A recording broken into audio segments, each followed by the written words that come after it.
Olá, pessoal, tudo bem? Eu me chamo Mayara e eu vim aqui hoje trazer uma palavra de Deus, né, de edificação para as nossas vidas, e contar também um pouco da minha experiência, um pouco do que eu tenho vivido e um pouco do que Deus fez e está fazendo na minha vida, amém? Essa palavra que eu vou ler, ela está localizada aqui no livro de Romanos, capítulo 8, a partir do versículo 26, onde diz o seguinte: E da mesma maneira também o Espírito ajuda as nossas fraquezas, porque não sabemos o que convém de pedir, como convém, mas o mesmo Espírito intercede por nós com gemidos inexprimíveis. Com gemidos inexprimíveis. E aquele que examina o coração sabe qual é a intenção do Espírito. E é ele que, segundo Deus, intercede pelos santos. E sabemos que todas as coisas contribuem juntamente para o bem daqueles que amam a Deus e daqueles que são chamados segundo o seu decreto. Amados, nessa palavra aqui, o apóstolo Paulo, né, ele escreveu, né, a respeito do Espírito Santo, que é o nosso ajudador, o nosso intercessor, que é aquele que Jesus deixou para ficar nos auxiliando até que venha o grande dia do Senhor. E lá na última despedida que Jesus fez, né? Ele falou para os seus discípulos que não ficassem tristes, se eu não me engano, é em João 3,16. Eu não estou sabendo direitinho, mas eu creio que seja isso. Ele diz que não nos deixaria órfãos, né? Que ele estaria indo para o Pai, mas que ele não nos deixaria órfãos, que ele nos deixaria com com o Espírito Santo, né? Que é o nosso intercessor, ajudador, que é aquele que nos convence do pecado, do juízo e da justiça de Deus. Amados, aqui no finalzinho, né? Já no versículo 28, diz o seguinte: E sabemos que todas as coisas contribuem juntamente para o bem daqueles que amam a Deus e que foram chamados segundo o seu decreto. Ou seja, que a palavra está dizendo que exatamente todas as coisas, que não são somente as coisas boas ou somente as coisas ruins, mas que todas as coisas, as boas, as ruins, tudo vai contribuir para o bem daqueles que amam a Deus, daqueles que foram chamados segundo o seu decreto, ou seja, daquelas pessoas que entregaram a sua vida ao Senhor, que decidiram entregar os seus caminhos ao Senhor. Essas pessoas que amam a Deus, a palavra do Senhor diz que quem ama ao Senhor guarda, né, os seus mandamentos. Ou seja, as pessoas que procuram viver agradando ao Senhor. Essas pessoas, tudo o que acontecer na vida delas, exatamente tudo, vai contribuir para o bem delas. Como exemplo, nós podemos ver na história de José. Se você puder pesquisar mais para frente para conhecer bem a história, você pesquisa a história de José. José, ele era um menino, um adolescente que andava nos caminhos do Senhor.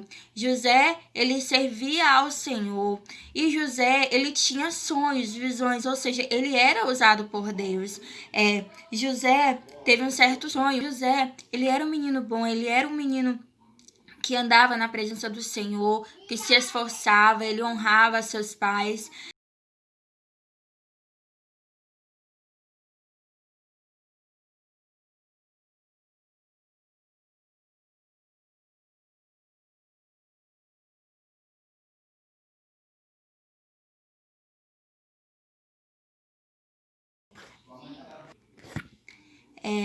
Mas a maldade do mundo, né, ela não se apartou de José, né? Aconteceu algo na vida de José que o machucou muito. E que mesmo ele sendo servo do Senhor, ele vivendo para agradar ao Senhor, o mal do mundo o alcançou. José, resumindo aqui a história, ele foi vendido pelos seus irmãos, ele foi vendido como escravo porque os seus irmãos tinham inveja dele, porque os seus irmãos não gostavam da forma que o seu pai o tratava e etc. Então esses irmãos resolveram vender José como escravo e José foi vendido. José apanhou, sofreu, passou fome, frio, passou calor. José teve que trabalhar como escravo no Egito. Então, foram muitas as adversidades na vida de José. Mas se você for acompanhar mais para frente, o desfecho dessa história é impressionante. O desfecho dessa história é algo que está descrito aqui nessa palavra.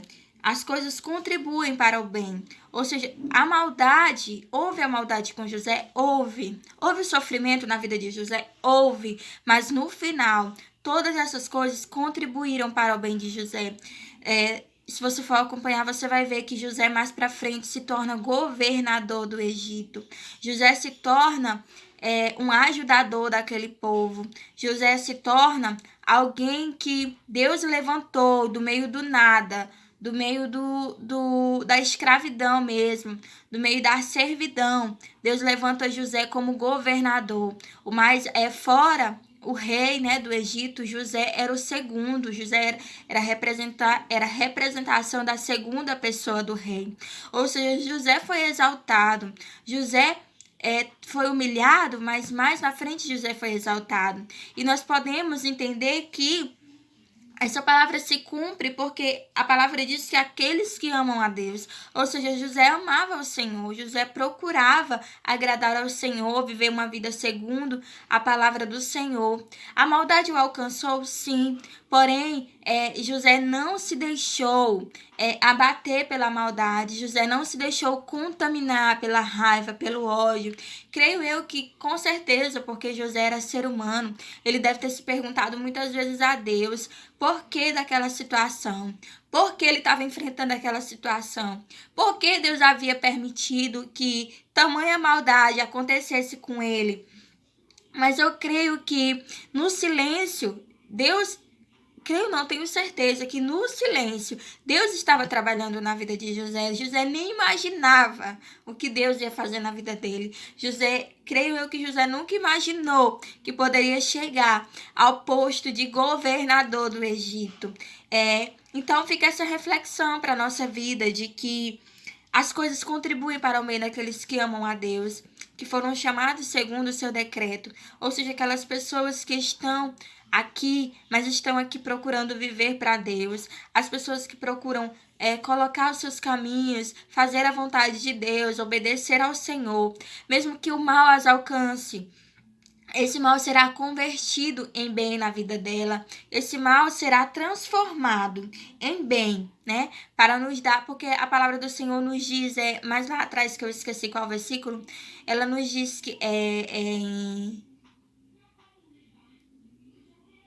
Juízes, se eu não me engano, Jeremias, diz o seguinte, que o Senhor, Ele sabe os pensamentos que Ele tem sobre nós, pensamentos de paz e não de mal, para nos dar o fim que desejamos. Ou seja, cada um deseja para si um fim bom, um fim próspero, felicidade, alegria, e é isso que Deus tem para nossas vidas. Só basta que nós entregamos os nossos caminhos ao Senhor, que nós confiamos no Senhor. É difícil confiar quando você não está vendo as coisas acontecerem. É difícil confiar quando você continua com essa doença. É difícil confiar quando a cura demora a vir ou não vem. É difícil confiar quando você vê as suas circunstâncias todas contrárias. É difícil confiar quando você não vê mais esperança. Quando as coisas estão tão difíceis que fica muito difícil confiar. E confiar quando tudo tá bem é fácil. Mas quando as circunstâncias nos colocam à prova, então nós somos realmente, como o nome diz, nós somos provados. E é o momento em que Deus tem para nos tratar, para nos revelar grandes coisas. É um diferenciamento, Deus trata com cada um conforme a necessidade de cada um.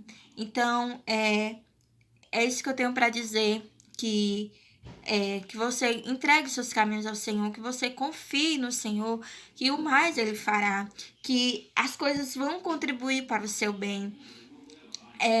Eu, atualmente, estou passando por uma circunstância muito difícil na minha vida, uma circunstância na qual eu nunca imaginei passar, eu nunca imaginei enfrentar. Mais pra frente eu quero gravar um vídeo contando testemunho e contando, né, que situação é essa, mas é uma situação muito difícil. Eu nunca imaginei passar por isso. Eu nunca imaginei e nem sabia como lidar com isso. Mas eu tenho visto que Deus, mesmo em meio a tantas lutas, a tantas tempestades, o vento tá tão forte, mas eu tenho visto o Senhor no meu barco. Eu tenho visto que o Senhor tem me guardado, protegido. Eu tenho visto a poderosa mão do Senhor na minha vida. E às vezes é como até uma canção diz, as circunstâncias tentam nos fazer desistir. As circunstâncias muitas vezes vão ser tão difíceis que você vai querer desistir. Mas deposite a sua confiança no Senhor. Deposite a sua fé, a sua esperança no Senhor, que Ele vai cumprir tudo aquilo que Ele te prometeu. Às vezes a gente recebe tantas promessas do Senhor, mas a situação tá tão difícil que a gente fala: Senhor, cadê aquilo que o Senhor prometeu? Será que realmente isso vai se cumprir na minha vida? Será? Porque eu tô vendo que tá tudo ao contrário. Ei, acalma o teu coração. O Senhor muitas vezes vai usar dessas circunstâncias, dessas situações para te tratar, para te moldar, para mostrar para você que a sua visão, aonde você está, a sua visão está limitada, que o que Ele tem para você é maior, é sobrenatural, é grandioso e que Ele quer, em meio a essas circunstâncias, em meio a essas situações, mostrar para você que Ele não perde o controle da situação. Ainda que você perda o controle da situação, ainda que você ache que está tudo perdido, nada sai do controle das mãos de Deus. E que em nome de Jesus eu quero fazer uma oração agora para encerrar essa palavra. E que eu agradeço a Deus por estar aqui com essa oportunidade. E peço, e fico feliz, e peço que a Deus que essa palavra toque no coração de quem estiver vendo, de quem estiver ouvindo. E agora, nesse momento, eu quero fazer uma oração para encerrar o vídeo, pedindo a Deus que nos guarde, que nos proteja, que nos abra os olhos espirituais e a mente, para que nós possamos entender essa palavra e possamos trazê-la para a nossa realidade de vida. Amém? Pai amado, Pai santo, Pai poderoso, Pai, nós somos falhos. Pai, nós somos pequenos. Nós nada somos diante da tua grandiosidade. Pai, e às vezes, muitas vezes, Pai, as circunstâncias, os momentos tentam nos afastar da tua presença, tentam nos fazer desistir, tentam roubar a nossa fé. Pai, mas o que eu te peço é que o Senhor tenha santa misericórdia da nossa vida. Pai, eu te peço que o Senhor venha em nome de Jesus guardar os nossos caminhos, guardar o nosso coração, guardar a nossa mente, Pai, na tua presença, para que em nome do Senhor nós possamos vir lá na frente, Pai, ver o resultado, Pai, das tuas promessas, que mais na frente nós possamos contemplar, Pai, a tua grandiosidade, o que o Senhor fez, o que o Senhor faz e ainda vai fazer na nossa vida. Pai santo e poderoso, guia os nossos caminhos, Pai, para que nós não venhamos andar segundo os nossos conselhos, mas que nós venhamos andar segundo a tua vontade, procurando agradar o teu coração. Pai santo, em nome de Jesus, toma as nossas vidas, Pai, nos livra do mal, nos livra, Pai, das armadilhas do inimigo. Pai santo, em nome de Jesus, e nos guarda, Pai, nos ensina a andar pelos teus caminhos. Pai santo, nos perdoa pelos nossos pecados, porque nós somos falhos. Mas nós te pedimos, Pai, realiza a tua obra. Realiza a tua boa, perfeita e agradável obra na nossa vida, para a honra e glória do teu nome, Pai. É isso que nós te pedimos e te agradecemos no santo nome de Jesus. Em nome do Pai, do Filho e do Espírito Santo. Amém. Amém, amados? Fiquem com essa palavra do coração de Deus. E mais pra frente eu vou vir aqui gravar um vídeo, né, contando essa situação, dando detalhes dessa situação que eu tô enfrentando, mas que tudo isso vai ser para honra e glória do nome do Senhor. Vai ser para edificação da minha vida, eu tenho fé. Em nome de Jesus, amém. Tchau.